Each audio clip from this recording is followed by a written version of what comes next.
Dans cette session, on va surtout parler de la périostite tibiale. Qu'est-ce que la périostite tibiale? C'est en fait une inflammation du tissu conjonctif à la face antérieure du tibia, plutôt à la face interne du tibia. Cette périostite est due à des vibrations trop importantes, soit à une traction trop importante, soit à une pression dans certains sports, comme par exemple le ski alpin ou le patin à glace, une pression des chaussures sur la face antérieure du tibia.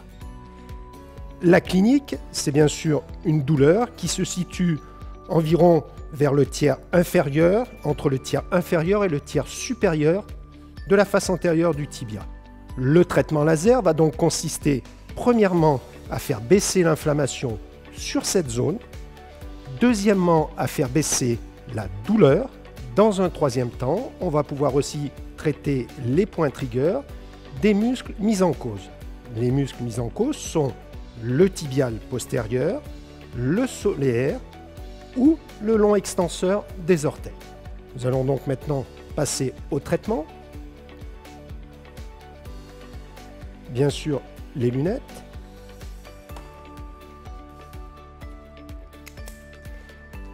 On va donc commencer le traitement Loco Dolenti par le mode anti-inflammatoire.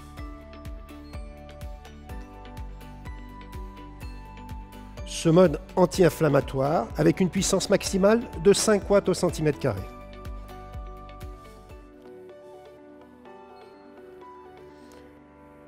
Je traite donc la zone de manière circulaire, étant donné que nous sommes sur une petite zone.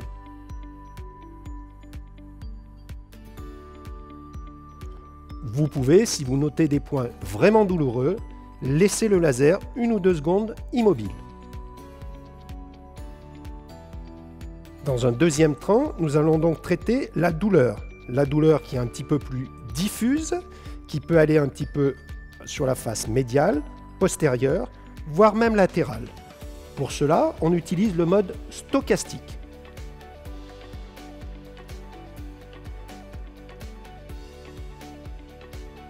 Le mode stochastique où nous pouvons augmenter la puissance pour monter jusqu'à 8, 9, voire 10 watts par centimètre carré. La zone à traiter est donc beaucoup plus large. Il faut donc utiliser la méthode du balayage, haut, bas ou latéral.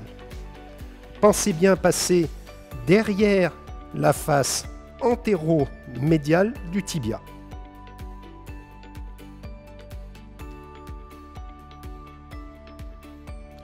Vous pouvez aussi traiter au niveau du tibial postérieur, du long extenseur des orteils, voire même du solaire.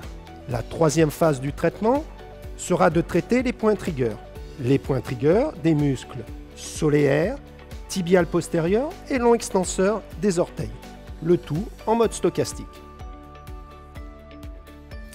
Dans votre phase de traitement au niveau de la périostite, passez la phase la plus inflammatoire.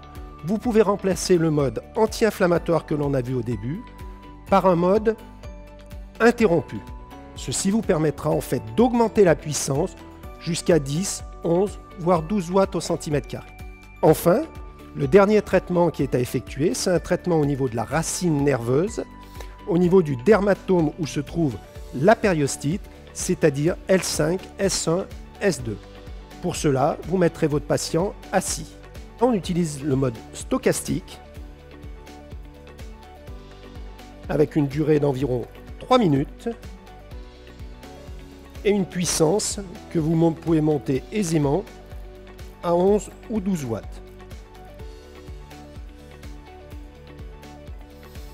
Bien sûr, nous traitons que la face latérale en relation avec votre périostite. Pour cela, on traite selon le mode circulaire.